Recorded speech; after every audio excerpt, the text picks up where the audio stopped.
On September 9, 2016, following a 911 call that abruptly cut off just as a woman was screaming for help, 2 deputies from Royce City, Texas head to a rural road where they find a hysterical woman desperately trying to get aid. The following report is based on official police records, and some of the footage has never been seen before until now. What's going on? My husband, he went to go help me. My Jeep is stuck around the corner, and he's been shot in the head. Please. He's around the corner. Come here. The guy took it. I don't have it. He's on my phone. I don't have anything. Come here. Have a seat. Please. Stay in here. Please. No, please go around. He's scared further. Please go.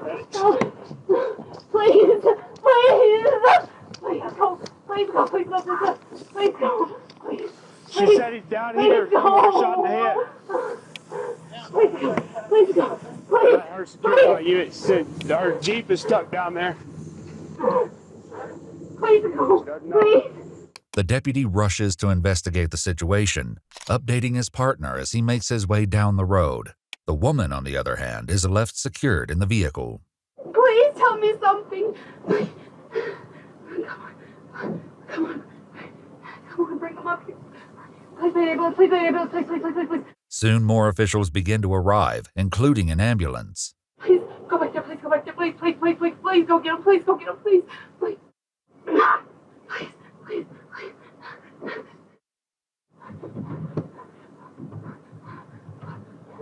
No, is he okay? I have blood on my hands. And I ran. That's all I did. I don't have my phone. I don't have anything. Please let him be okay. I can't do this on my own. As the woman continues to panic in the back of the police vehicle, the deputy fills the arriving officials in on the situation. Oh, there. He's sitting in the middle of the road in a real nice Jeep, vehicle running, head down. Okay. Looks like he's got a wad shotgun up at the side of his head. Like in close contact with him, but there's no gun. There's no gun. Yes, sir.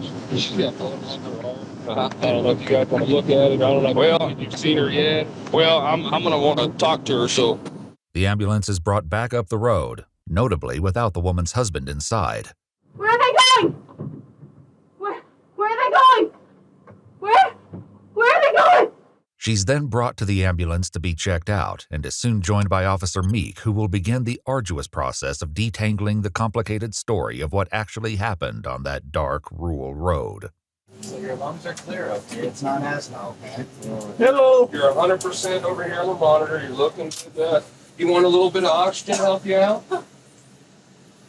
I want to. Hey. Well, I got to get some information from you real quick, okay?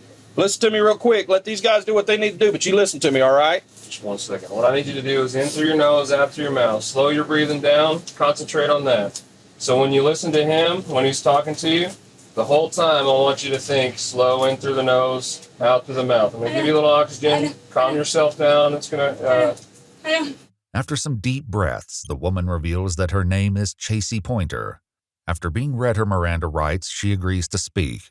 Tell us what happened. I was driving from Quinlan. What were you driving? My Jeep. Okay. And I was gonna meet my husband at the box. And when he texted me, I told him I was 3 miles away. Yeah, slow down. When he texted me, I came around the curve and I went off the road. And I called him to let him know what happened. When I was on the phone with him, he said, I don't think I can make it down the road. So we walked up here and we walked back to my Jeep. So the gray truck right here, who's that? That's his truck. That's his truck. He came out here to help me. And he backed the Jeep up, and I was sitting right at the back of it. And I went to go get, and I heard a shot. And the Jeep started rolling, and I didn't see anything. And I saw a shadow. That's all I saw. And when I walked up to him, I yelled his name, and I just felt something on me. I ran. I didn't know what else to do, and I dropped my phone. This is where I feel. I don't know where my phone is. Okay. That's all right. Calm down. Breathe slow. I'm trying. So was anyone else out there with you? No, I was out there by myself. Was it your husband? What's his name? Robert Poynter. Robert Poynter? Yeah, he's a firefighter. I didn't mean to come down this road. I was good on the other road. Uh-huh.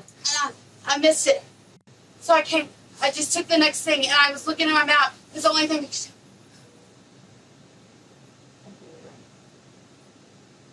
You were looking at the map and what?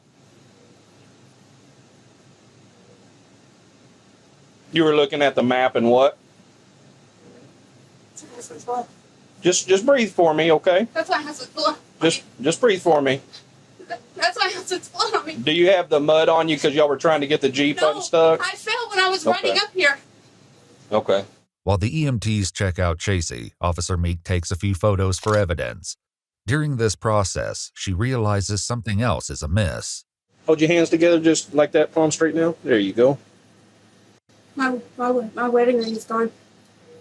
Okay, hold on just a second. Chasey's rambling story will eventually become clearer, but it will also change frequently, leaving investigators with the complicated task of working out the truth. After being cleared by paramedics, Chasey exits the ambulance and is escorted back to the police vehicle. I just sore. What are you sore from? From falling, I fell. While you're running? Chasey claims that after she heard a shot and saw her husband slumped over in the driver's seat of her Jeep, she ran and tripped, falling in a mud puddle. She believes this is where her wedding ring, shoes, and phone were. It's also why she abruptly hung up when calling 911. She claims that she couldn't find the phone after she fell. Chasey then gives the investigator some background information about her marriage to Robert, who is 18 years her senior. We've been having problems, and he's contacted an attorney to get a divorce, and I was okay with that. We've been married 6 years, almost 7 years, and he said that he wasn't going to throw my stuff out anymore. He just wanted me to come home, and I told him that was fine.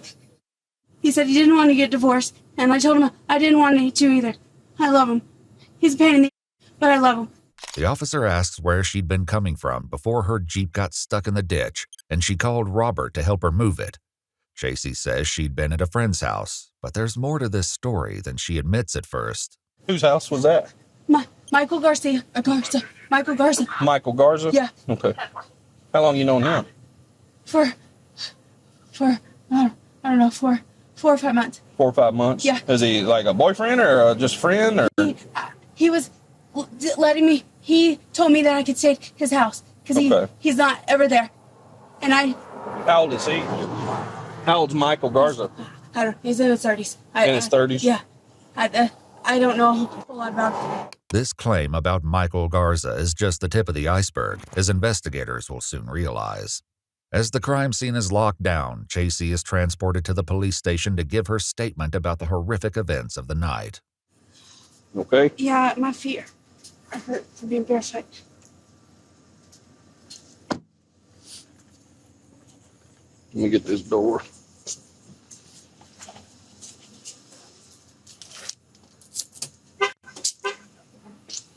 There you go. Just after 2 a.m., Chasey is brought into an interrogation room, and it's here that the real work of uncovering the twisted truth begins. Come sit right here in this great chair for me.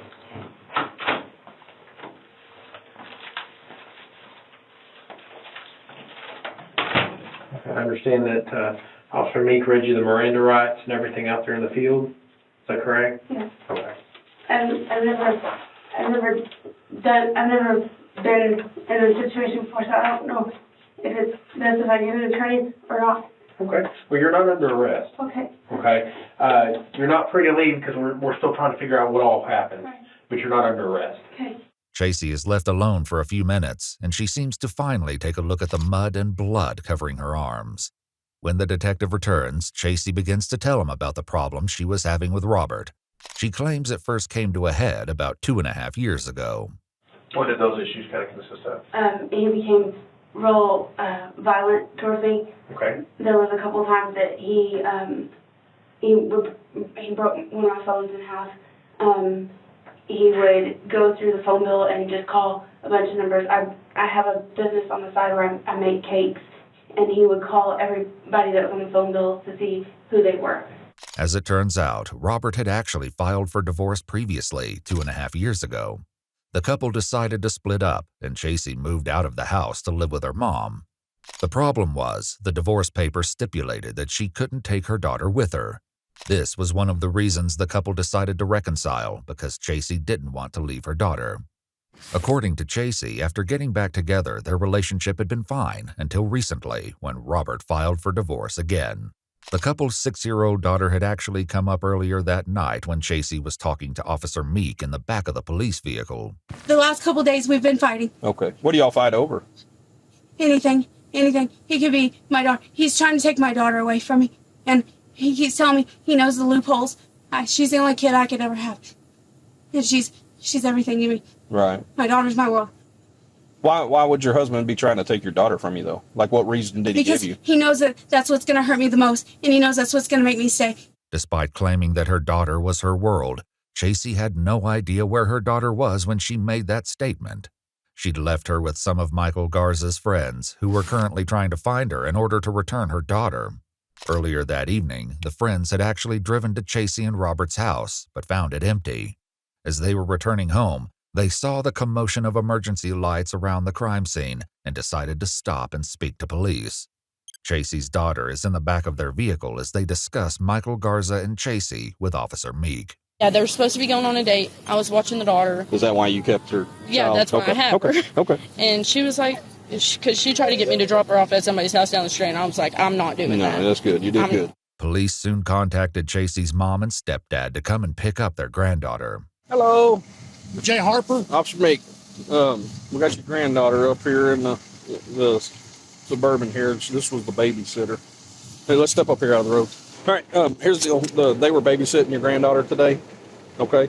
Because your daughter, your daughter had them babysit their daughter so she could go spend the evening with a boyfriend, and that's what we got right now. But so your granddaughter's fine. We just need somebody to take custody of the granddaughter because your daughter's actually being detained right now for our investigation. I can't tell you anything else about the investigation. All I can tell you is she is being detained at this time. Tell us if she's physically okay. Yes, sir. Yep. Has there been an accident? I can't tell you anything else. All I can tell you is she's perfectly fine, breathing and everything, talking to us and everything, but she's being detained at this time for our investigation. Is her spouse, Robert? I can't give you any other information about her. That's kind of uncomfortable, officer. I understand that. Desperate for answers, they begin quizzing Michael's friends about the situation. I don't know anything about what's going on, except I was asked on her on y'all's daughter for how many days. Michael Garza. Like Mikey Garza? I don't know who Mikey Garza is. What do we do from here? Just go home, and then whenever everything's figured out, then we'll make phone calls, or she'll be able to make phone calls, or whatever else here in a few minutes. But right now, it's a active investigation, so I can't tell you anything else. Chasey's mom and stepdad will eventually speak to her, but for now, they take her 6-year-old daughter home with them. Back in her interrogation, Chasey explains that because there were problems in her relationship with Robert again, she'd started talking to Michael Garza, who she met on Facebook. This is only a partial truth. I met Michael Garcia through Facebook. Michael Garcia? Garza, sorry. Okay. I don't know why I always do that. We were just friends. That's it. Robert knows that I was seeing somebody, he doesn't know who. While she's now claiming that her and Michael Garza were mostly just friends, she said something very different about them hanging out earlier this evening while she was at the crime scene. Did y'all have a date? Was it date night? No, we just hung out. We had sex, obviously. Okay. Well, not obviously. I'm asking. No. I need you to tell me. No. Okay. Yes. So y'all had sex. Yes. And how long were you over there? 2 hours. 2 hours. Have y'all ever had sex prior to this? Yes. What's before? Where at? In his truck. In his truck? Yes. And so now y'all have had sexual relations twice. Tonight Yes. being the second time, Yes. right? Yes. And your husband wasn't aware of any of this? Okay. In interrogation, Chasey shares an anecdote about what sparked one of her and Robert's recent fights. And he kept asking me who came to the house, and I kept telling him I didn't know who came to the house. I received a text message probably about 2 weeks ago from a number, and I didn't know who it was. And I told Robert about it. I sent him screenshots, and so it kind of sparked a little argument. And he kept telling me that if I didn't tell him who it was, that he was going to kick me out. While Chasey doesn't reveal the significance of this seemingly offhand story, it will later become crucial to understanding what was really going on. He's had a past, he has hit me over the years, not like constantly, but there's been occasions, whether he gets mad at his ex-wife and I get it taken out on me, but I never pressed charges because I didn't want him to lose his job. Okay. And his job is really important to him. Though Chasey mentions Robert's ex-wife Amy, she doesn't go into detail about the turbulence between the two of them. Robert and Amy had been married for 20 years, but divorced when she discovered he was cheating on her with Chasey. Back in her interrogation, Chasey explains that she and Robert had been fighting for a few days, including the night before Robert was shot. I got home and Robert just kept calling me names. Okay. He kept telling me that I was a and he just felt like I was a and all these other things. And I told him, I said, you're being a right now. I said, I'm not going to sit here and listen to it. I said, I'm just going to go. I said, I don't care if I have to go get a hotel room or if I have to go to my mom's. I said, but I'm not going to listen to it. And I started putting my scrubs in my bag, and he told me that if I left, not to come back.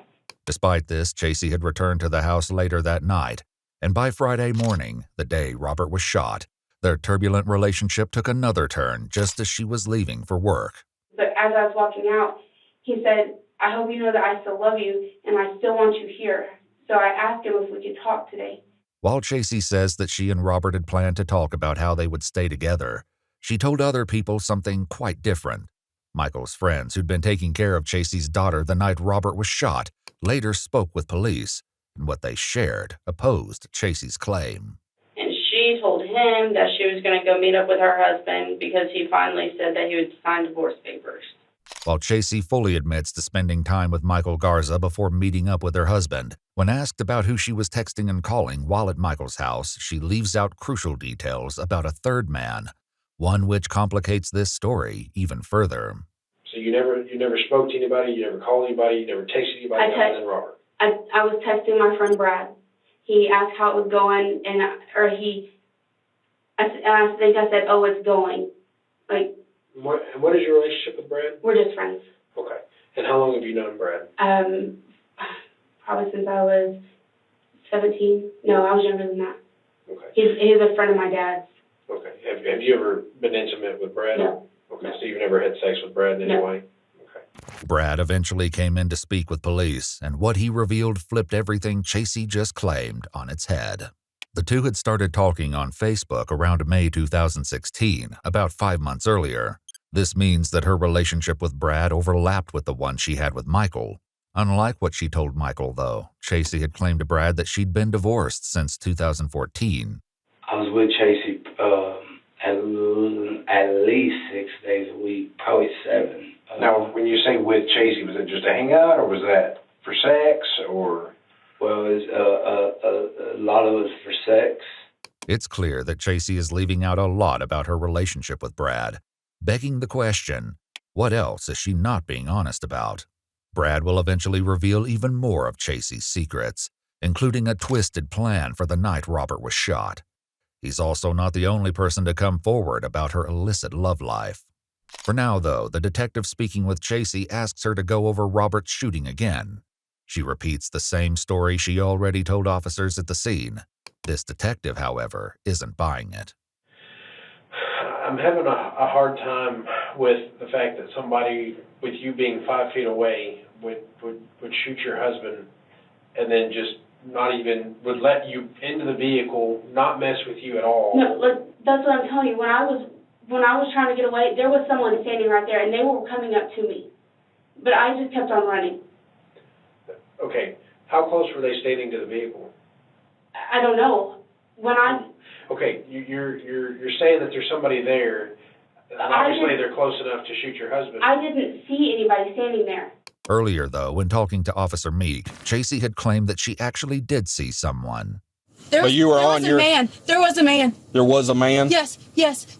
Did you see what the man was wearing? No, his dark. No, my headlights were shining. He was wearing dark clothes. He wasn't as tall as you. I know. Here's the problem with this. Okay, from what you're saying, the blood splatter on your arm, the description that you're giving, it doesn't add up. I didn't shoot my husband. I'm not saying you did. I'm just saying that you might be more involved in what you're letting off. I don't know how. You keep talking about how you want to protect your daughter, you want to be with your daughter. Playing this role is not going to help you. I'm not playing any role, that's the thing. Look, your story does not add up with the evidence that's there. Okay, but I feel like I'm being backed into the corner and I haven't done anything. I'm not saying you have. I'm just saying your story doesn't add up.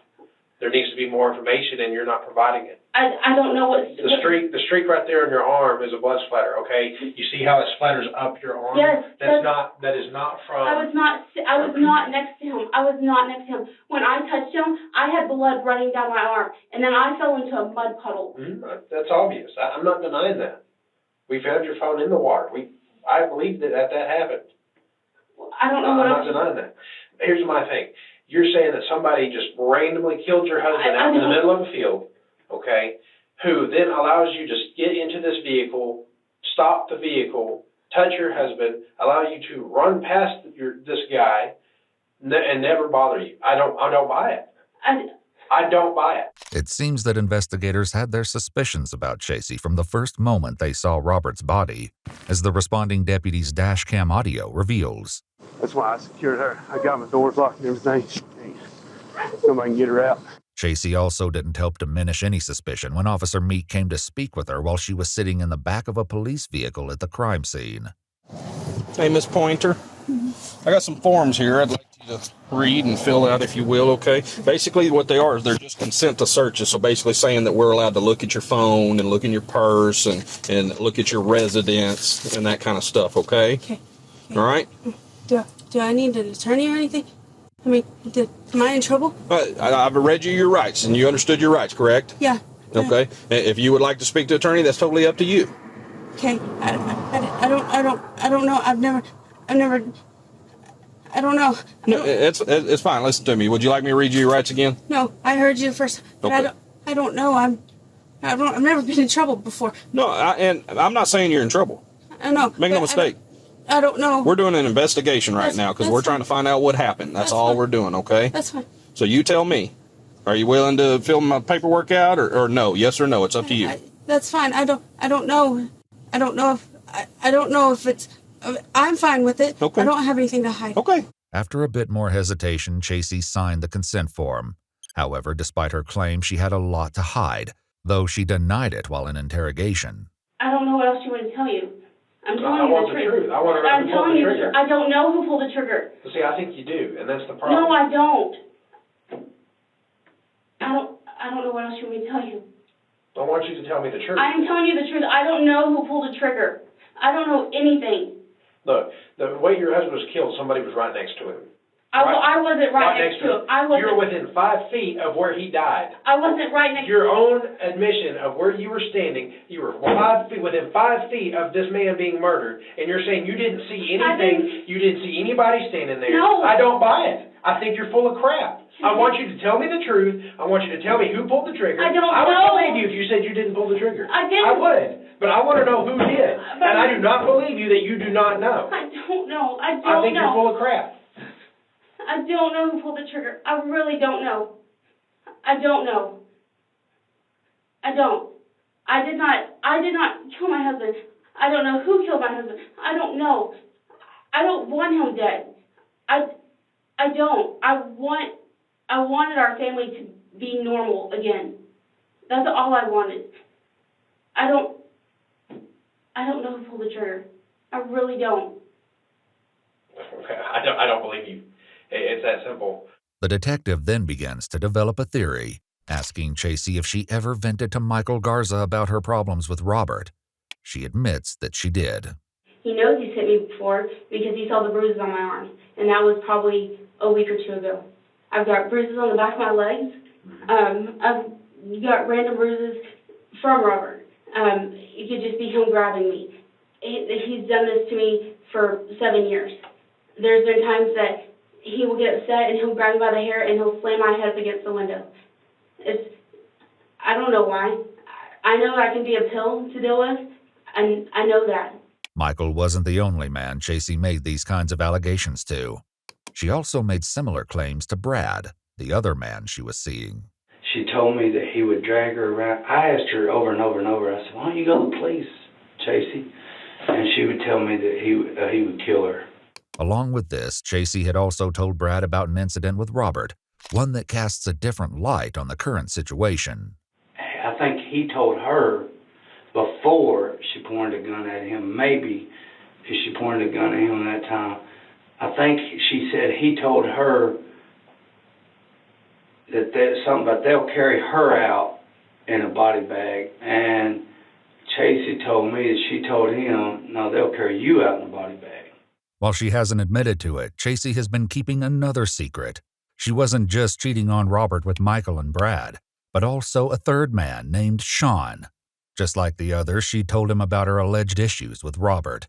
Chasey had met Sean at a firefighter event before they started talking on Facebook. He eventually came forward and spoke with police, claiming that he and Chasey had been seeing each other for around 7 months, from September 2015 to July 2016.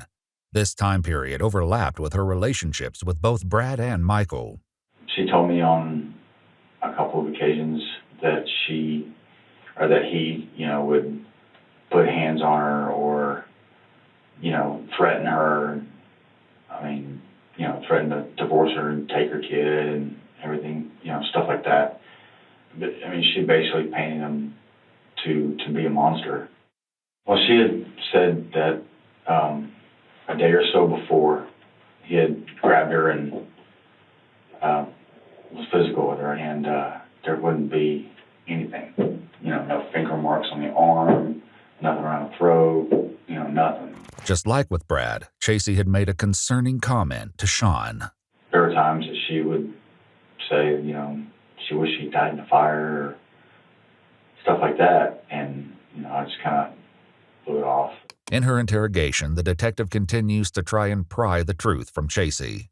So let me ask you this: so was this something set up that Mikey had done to get him out of the way so y'all could be together? No. Was this something that he had done to, I guess, retaliate to protect you? I guess Robert. That I don't know. That I really don't know. I at one point I told him, I said, I don't have any way out. I'm just going to throw my hands up and just stay with him. I told him this a couple days ago. I told him I've been with him for almost 7 years. What's the rest of the time until he gets older? And he said, you shouldn't have to live like that. He would tell me he was going to come over and basically just beat him up, is what he was telling me. Like he was. Yes. Mm-hmm. And I kept telling him, there's no need for that. It's fine. I can handle it on my own. And I kept telling him, I don't want you involved. That's what I told him. Okay. So here's what I think happened. I think Mikey's involved in this. Okay, and I'd even go so far as to say that you probably didn't have any knowledge of his actions. Okay. Well, I would hope to God. I would hope to God that he wouldn't have done that. I mean, he knew that Robert and I were having problems. He knew that I wanted to try to work things out, and just like tonight. Well, so that's part of the problem. You say you wanted to work things out. You had sex with him tonight, even though you wanted to work things out. You probably told him you loved him. He has already told you within 3 months that he loved you, which is pretty quick. Yes. I'd say that, he told me tonight. Obsession.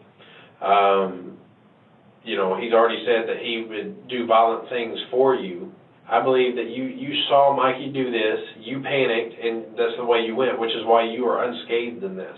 Somebody that just cold-blooded murders somebody, okay, does not let another witness just leave. I didn't see anybody, but if I had to guess from things that he said to me before, I would say it was him. That's not good enough. That is not good enough. He has made comments to me about family and friends. That's not good enough.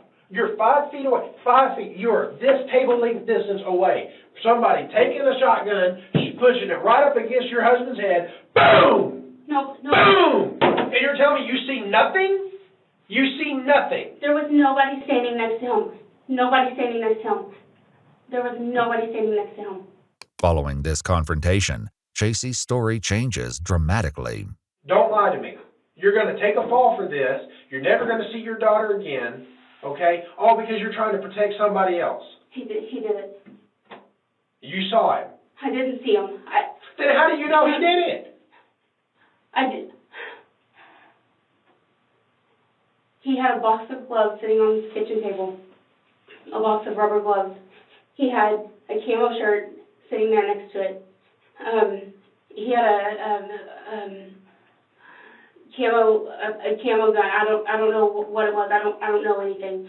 There was a trash bag sitting next to it. She now adds another element, notably something she hasn't mentioned until now. He has told me that his family is part of the Mexican mafia. Who did? Michael. Okay. And that he can make people disappear. So Mikey told you that he can make people disappear? Yes. And what did you say to that? I told him that that's not what I wanted. Somewhat unsurprisingly, this new version contradicts something Chasey said earlier about Michael while sitting in the back of a police cruiser at the crime scene. Do you ever make any type of threats towards your husband or anything like that? Nothing. Now, though, Chasey is painting a very different picture of Michael. And I kept telling him that I felt like if I got too far into this and I did something to piss him off, that I was going to be the one to disappear. And I even said that to him tonight because he kept saying, I don't want him hitting you. No, I think you're just trying to get me to shut up, and you're saying something that you think I want to hear. I don't know if he did it, though. Okay. But from what he had sitting out on the table and the comments that he kept making, that's what I was going for. I had told him, I said that I was going to go to dinner with Robert, and he kept saying, well, if I find out where you're at, I'm going to show up. And he said if I see him kiss you, he said, I'm going to cut his lips off. When did he say this? This was tonight. Getting Michael's side of the story, though, was about to prove harder than expected. Later on, the same day as Chasey's interview, investigators decide to raid Michael's house with Texas Rangers and Rockwall SWAT after hearing that he'd returned there sometime after Robert's death.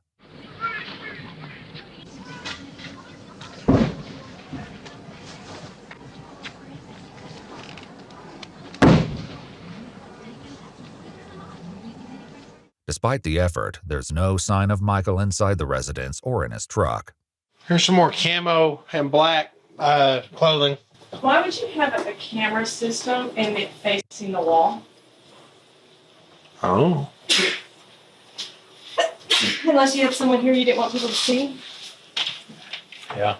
The hunt for Michael will continue, so for now, investigators make do with Chasey's version of events. After a quick trip to the bathroom, the detective continues questioning Chasey, and it seems like the break gave her time to think, because when they start up again, she has an entirely new series of events to share, now claiming that she actually did see Michael standing at the side of the Jeep. When I took off running, he pushed me. Mikey pushed you? He pushed me down, and that's when I dropped my phone. And my phone was right in front of me, and the screen was lit up. I don't know how y'all can do it. If y'all can, the call was ended. He picked up my phone, he ended the call, and he threw it down in front of me, and I was on my hands and knees in the mud, and I couldn't find it. Though she'd been claiming up until now that she dropped her phone in the mud puddle, causing the 911 call to end, when authorities first arrived, Chasey slipped up. The guy took it. I don't have it. I don't have my phone. Does this slip-up indicate that she's now finally telling the truth about what happened to her phone, and Michael took it from her?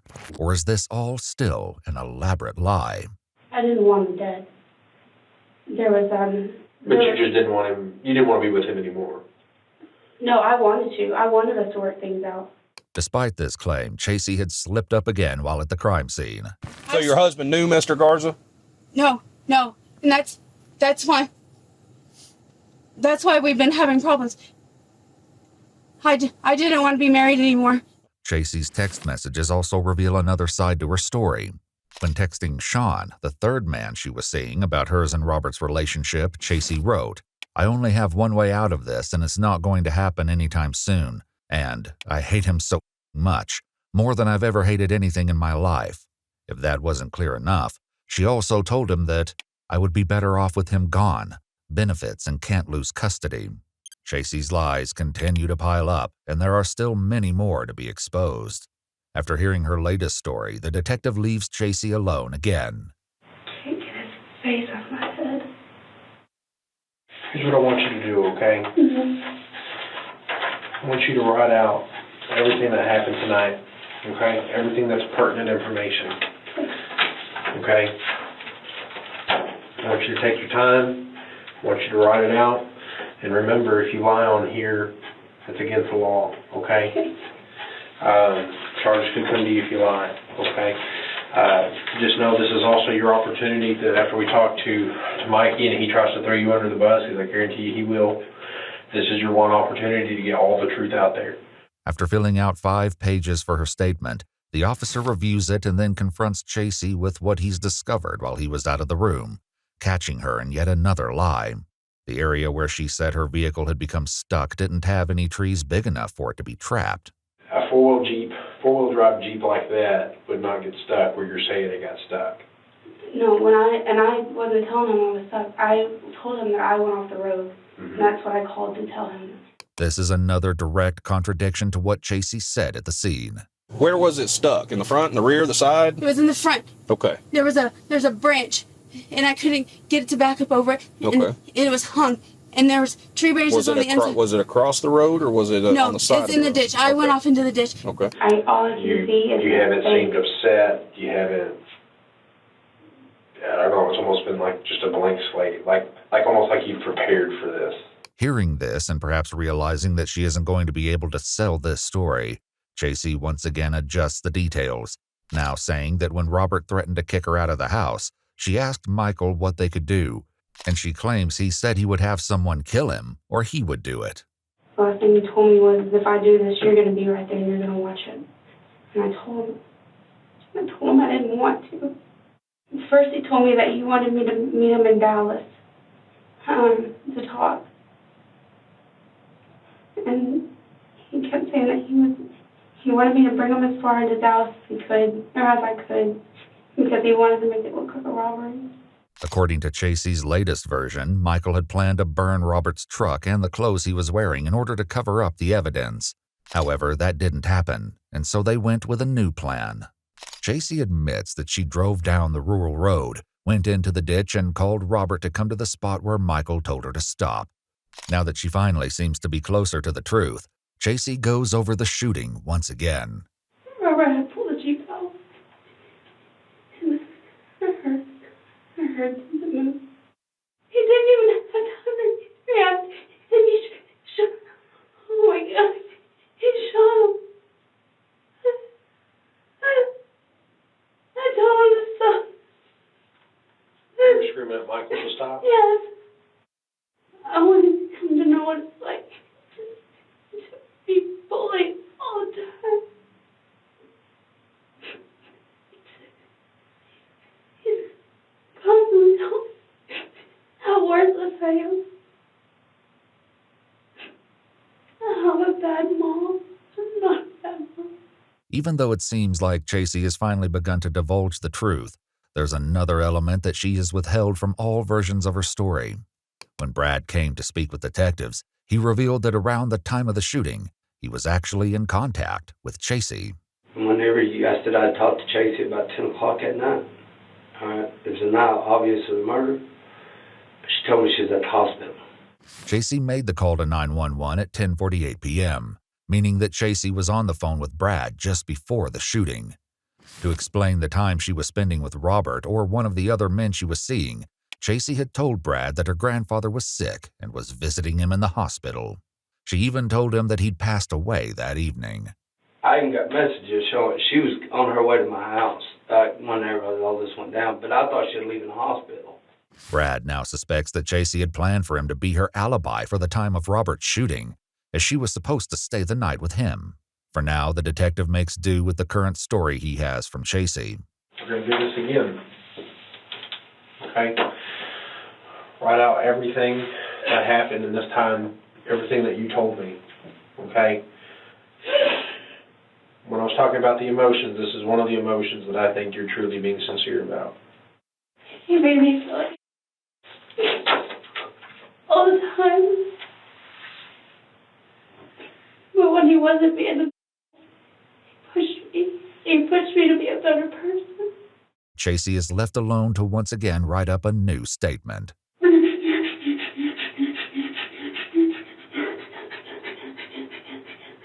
During his interview, Brad posited a theory that Chasey may have had ulterior motives when telling him about Robert allegedly hurting her. Why would she show me this gun or why would she be telling me that he was abusive and this and that? I mean, either he was or she was trying to get me to say, I'll help you, you know? Brad would eventually share one more shocking story. The day after Chasey's interview, investigators are still looking for Michael and decide to speak with his mother and brother. We've got to make contact with him, okay? And the longer it goes, the more the hunt intensifies, if you will. You understand what I'm saying? We have every intention of that boy presenting himself to the police station. I know, but listen to me. I'd like it to occur tonight, like this, within the next few hours. If y'all could get it to do it, we can promise his safety as long as he acts right. No harm will come to him. I can promise you that. All we're after is for him to go in there, and then. I don't know.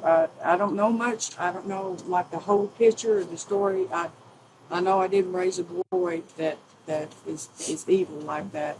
Though Michael's family was sure he would turn himself in, he didn't, and so investigators continued their search for him. Chasey was left alone once she finished writing up her newest statement, but she will soon be joined by someone who throws a wrench in her allegations about Robert. Until then, it seems that Chasey has finally realized her lies have come crashing down around her.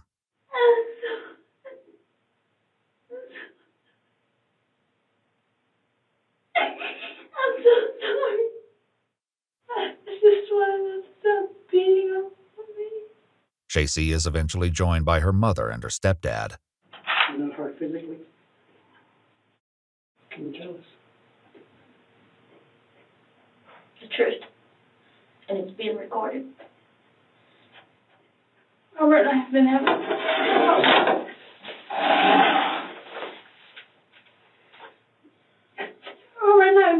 problems again. And he said he's going to kick me out. And then he's going to take it from me again. I talked to Robert yesterday. I know. No. But he's still pushing me around. He's not pushing you around, Jason. Mama, you don't live there. You're not going to yell at me, Jason. I'm not. Chasey's own mother isn't the only one who has reservations about her claim that Robert hurt her. Chasey and Robert's neighbor later spoke with police, and she claimed to have spent a lot of time with the couple.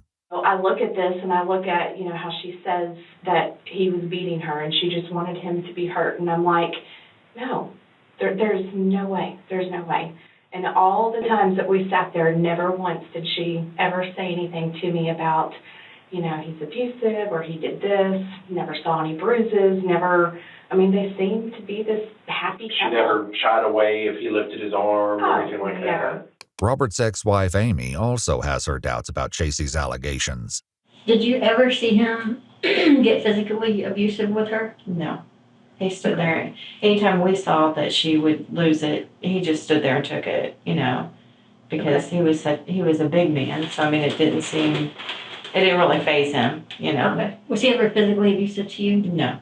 Okay. Never. If he got upset about something, he was more inclined to be quiet about, and then bring it up later, at a later time. But no, he never was abusive, never I don't even remember him ever yelling or anything like that. Robert's daughter, Nicole, also shared a story about a fight she witnessed between Chasey and Robert, casting further uncertainty on Chasey's claims. They got into an argument, Dad and Chasey did. Okay. And she threw herself into a wall and said, was trying to act like he was the one hurting her. But I visually watched her throw herself into the wall and then start yelling about Robert, stop it. And he was like, what are you talking about? And it was very confusing. Back in the interrogation room, Chasey attempts to plead with her mother and stepdad. I didn't want him to kill. I just wanted him. I didn't want I just wanted him to scare oh no. You just wanted Michael Garza to scare Robert. Stop it. You're hurting me.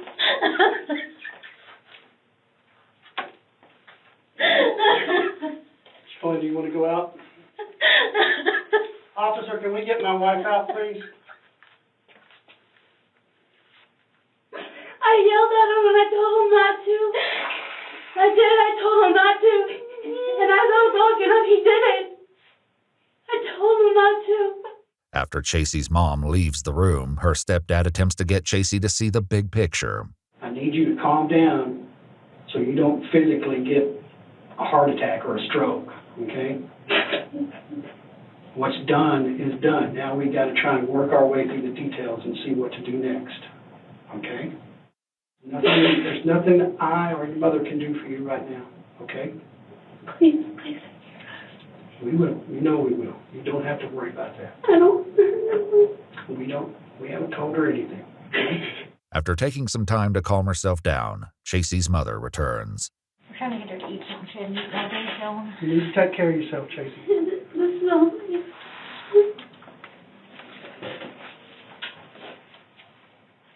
Boy, y'all need to do that for a guy.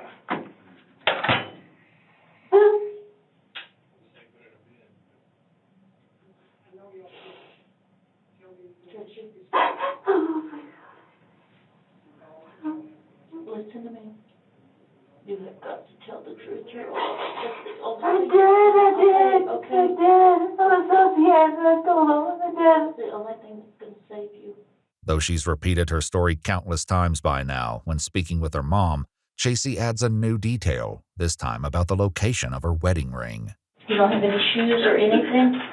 My shoes are gone. He has my wedding ring. Who? My wedding ring. Why? He took my earrings and my wedding ring. There seems to be a pattern for her. This is another departure from what Chasey claimed earlier. My wedding ring is in that puddle. Okay. My wedding ring is in that puddle. There's still one more element of this twisted story. Though Chasey had concocted an intricate web of lies, everything had started to fall apart in recent weeks. Just under 2 weeks before Robert's death, Brad decided to go to Chasey's house when she wasn't answering her phone. He'd been to the house many times before, and Chasey told him that she lived there alone with her daughter. He claimed to have never seen any sign of Robert until that night. She answers the door in kind of a frantic way and is pushing me down the sidewalk. Like, opens the door, answers the door, and just kind of like shoving me back on. She said, Brad, he's here. Just get on going. I said, Chasey, easy. I said, don't worry about whatever. She said, no, get going, Brad. He'll kill you or whatever. That's what she told me. Earlier in her interrogation, Chasey made an offhand comment about Robert wondering who had come to the house. It seems that the person he was inquiring about had been Brad. And he kept asking me who came to the house, and I kept telling him I didn't know who came to the house. Despite Chasey's denials, it seems that Robert suspected Chasey was seeing other men. He'd even installed a security system inside the home to try and catch her.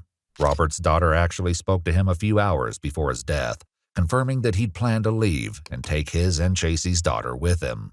He was complaining, kind of, about her and how I guess the marriage was not really a marriage anymore. Like, she didn't sleep in the same bedroom, and it wasn't sunshine and rainbows. Sure. And he said she was kind of nuts And then he also told me that he was supposed to meet her that night so they could try to work things out. Like, because he wanted a divorce. And he was going to try and take. In the interrogation room, Chasey's mother struggles to come to terms with what her daughter has done. I don't know. I don't know. It was that bad. Why couldn't you come to us? No. I didn't want to. I can't. Tracy, I love you, but I can't. I can't. He killed our Robert, Tracy. He killed our Robert. I didn't want him to do it. I just wanted him to scare him enough that he would quit doing this for me. I don't want to hear it anymore. I love you. After her mother leaves, Chasey once again breaks down in tears, but she isn't left alone for long. Ma'am, Chappie, come on over here. You're being placed under arrest for conspiracy to commit murder. Do you understand that? Turn around, put your hands behind your back. She's going to pat you down, okay? Right quick. Just put your hands up there. She's going to pat you down. Do you have anything on you? Okay, if you have anything on you, I don't. in you, and they find it at the jail, you could be charged with it. Just understand that, okay? The only thing I just have on battery. That's all I have. Okay, they'll take care of that. Okay, let me see your hands. I'm going to put this on real live, okay? Okay, you good right there? See how it's moving? You got small wrists. Following Chasey's arrest, Michael Garza turned himself in 2 days after Robert was shot. If investigators hoped to hear his version of events, they would be sorely disappointed. How are you? How about yourself? Doing all right. My name's Michael Burke. I'm the detective from Royce City, okay? Why stand up for me? Take your handcuffs off of me. As soon as the detective gets Michael's handcuffs off, he reads him his Miranda rights. I'll tell you what. I'm going to give you an opportunity to speak. Tell me your side of the story, okay? We've already talked to Chasey. This is your opportunity to kind of say your side of the story, what happened, and we'll go from there. Speak with the attorney. Okay. Michael Garza never did share his side of the story. However, some of his friends came forward and spoke with police, sharing what he apparently told them. They said that following Robert's shooting, Michael came directly to their house and made comments about up, and said that he was in big trouble. He also claimed that, quote, the set me up. In his version of events, Michael told his friends that Chasey asked him to go with her to meet her husband that night. He says he brought his shotgun and drove in Chasey's Jeep together. He claimed that as they drove, Chasey said they were just going to kill them. Michael said that he got scared, got out of the Jeep, and ran into the woods. He claimed that when he heard a gunshot, he then ran all the way back to Quinlan. His friends were skeptical of this story, especially because he added that he saw the police lights as they responded to Chasey's 911 call, yet he'd apparently been running away at the time they would have arrived at the scene. As well, other evidence turned up. On October 17th, while harrowing a field near the back road where Robert was shot, a farmer came across something and immediately called the police. Shotgun.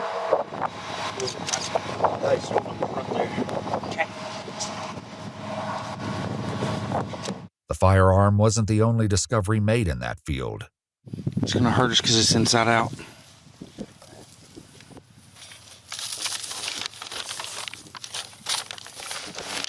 A balaclava is also found abandoned nearby. With Chasey's confession and this evidence, Michael Garza was convicted of first-degree murder for the intentional use of a deadly weapon and sentenced to 99 years in prison. Chasey Poynter, on the other hand, was convicted of first-degree murder for intentionally causing Robert's death and sentenced to life in prison.